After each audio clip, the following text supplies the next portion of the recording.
আজকে যে রেসিপিটা বানাবো তার জন্য প্রথমে আমি 50 গ্রাম মটর ডাল ভিজিয়ে রেখেছিলাম ঘন্টা 4-5। তারপর এটাকে মিহি পেস্ট বানিয়ে নিয়েছি। আর এর মধ্যে দিচ্ছি স্বাদ মতো নুন আর অল্প একটু হলুদ গুঁড়ো।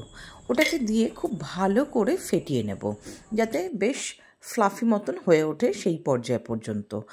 এটা যতটা সুন্দর ফেটানো হবে ততই কিন্তু বড়াগুলো খেতে টেস্ট বাড়ে। সেই জন্য শুধু মটর ডালের মধ্যে আর কিন্তু কিছু অ্যাড করিনি, শুধু নুন আর হলুদ দিয়ে খুব ভালো করে ফেটিয়ে নিচ্ছি। ফেটিয়ে নিয়ে আমি সাইডে রেখে দেব 5-7 মিনিটের জন্য।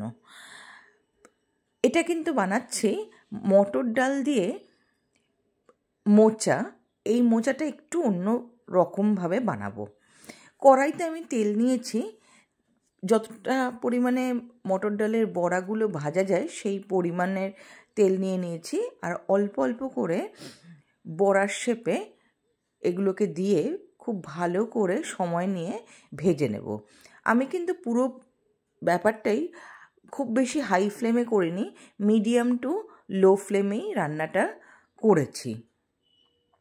বড়াগুলো ভাজতে মোটামুটি ওই 7-8 মিনিট মতন সময় লেগেছে। তো 7-8 মিনিট পর যখন বড়াগুলো সম্পূর্ণরূপে ভাজা হয়ে যাবে, গোল্ডেন ব্রাউন কালার হয়ে যাবে, তখন কিন্তু আমি এগুলোকে একে একে উঠিয়ে নেব। এখানে কিন্তু বড়াগুলো একেবারে হাই ফ্লেমে ভাজলে পরে ভেতরের যে অংশটা সেটা কিন্তু কাঁচা থেকে যাবে, সেই জন্য একটু সময় নিয়ে হালকা হাতে ভেজে নিতে হবে। এইভাবে আমি দুটো ব্যাচে বড়াগুলোকে ভেজে নিয়েছি। এরপর যেই তেলটা রয়েছে সেই তেলের মধ্যে আমি অ্যাড করে দেব ছোটো ছোটো কুচি করে রাখা নারকেলটাকে লাল লাল করে ভাজবো। ভেজে নিয়ে আমি নারকেলটাকেও উঠিয়ে রাখবো একটা পাত্রের মধ্যে। এখানে কিন্তু আমি নারকেলটাকে ছোটো ছোটো করে কুচি করেছি, তোমরা চাইলে এটা কুড়িয়েও দিতে পারো, সেটা কিন্তু তাহলে যখন রান্না হবে সেই পর্যায়ে দিতে পারো। অনেকে আছে নারকেলের চাংস তাদের পছন্দ নয়, তো সেই ক্ষেত্রে কিন্তু কোরানো নারকেল ব্যবহার করা যায়। কোথায় দিতে হবে, কোন পর্যায়ে দিতে হবে আমি বলে দিচ্ছি। এবারে নারকেলগুলোকে উঠিয়ে নেওয়ার পরে যে তেলটা বেঁচে আছে তার মধ্যে সামান্য একটু তেল অ্যাড করব। অ্যাড করার পর এর মধ্যে দুটো ছোট এলাচ দিয়ে দেব। ছোট এলাচটা থেকে যখন সুগন্ধ বেরোবে তখন আমি ছোট্ট একটা পেঁয়াজ এর মধ্যে অ্যাড করে দিলাম, কুচি কুচি করে কেটে নিয়ে। এবারে পেঁয়াজগুলোকে ভাজবো হালকা ট্রান্সলেশন হওয়া পর্যন্ত। যখন ট্রান্সলেশন হয়ে আসবে সেই পর্যায়ে আমি আলুর কুচিগুলোকেও দিয়ে দেব। দিয়ে আমি এটাকে খুব ভালো করে নাড়তে থাকবো যতক্ষণ না পেঁয়াজ আর আলুটা খুব সুন্দরভাবে লাল লাল ভাজা হওয়া পর্যন্ত। এরপরে যখন লাল লাল করে ভাজা হয়ে গেছে তখন আমি এর মধ্যে অ্যাড করছি 3-4 কোয়া রসুন, 1 ইঞ্চি পরিমাণে আদা আর 5-6টা কাঁচা লঙ্কা একসাথে থেতো করে নিয়েছিলাম সেটাকে। এবারে রসুন আদার গন্ধটা যাওয়া পর্যন্ত এটাকে ভাজতে হবে। আর সাথে আমি অ্যাড করলাম স্বাদ মতো নুন। এবার যতক্ষণ না রসুনের গন্ধটা যাচ্ছে ততক্ষণ পর্যন্ত ভেজে নিয়েছি। তারপরে অ্যাড করছি জিরের গুঁড়ো, ধনের গুঁড়ো, কাশ্মীরি লঙ্কার গুঁড়ো আর হলুদের গুঁড়ো। জিরে আর ধনেটা কিন্তু 1 টেবিল স্পুন করেছিল। তো মশলাটাকে দিয়েও কিন্তু খুব ভালো করে কষিয়ে নিতে হবে যতক্ষণ না হালকা করে তেল রিলিজ করছে।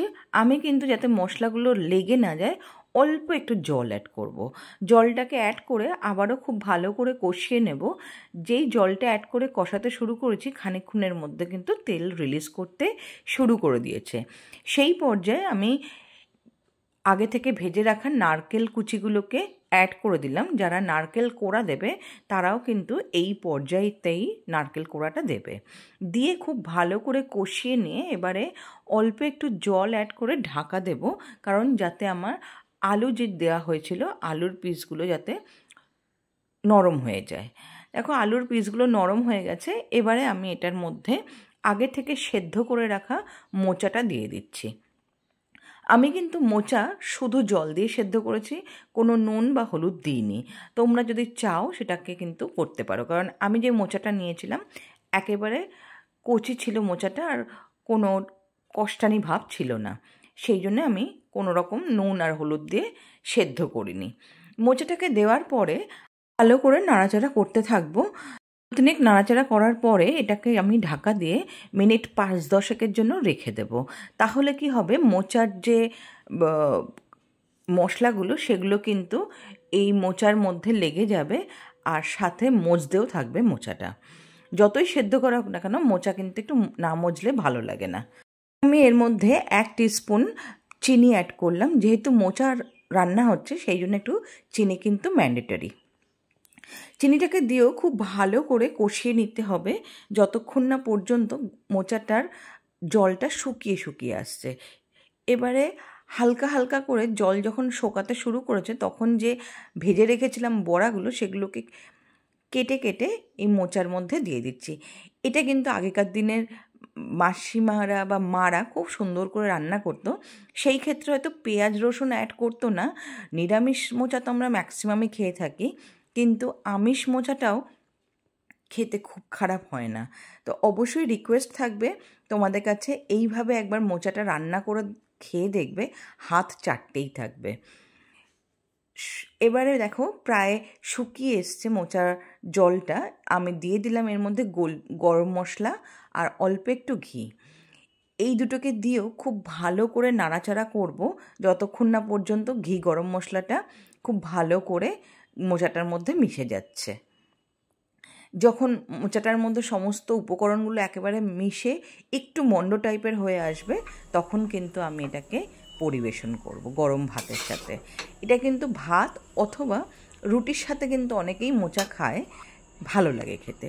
করে খেয়ে জানিও কেমন লাগলো।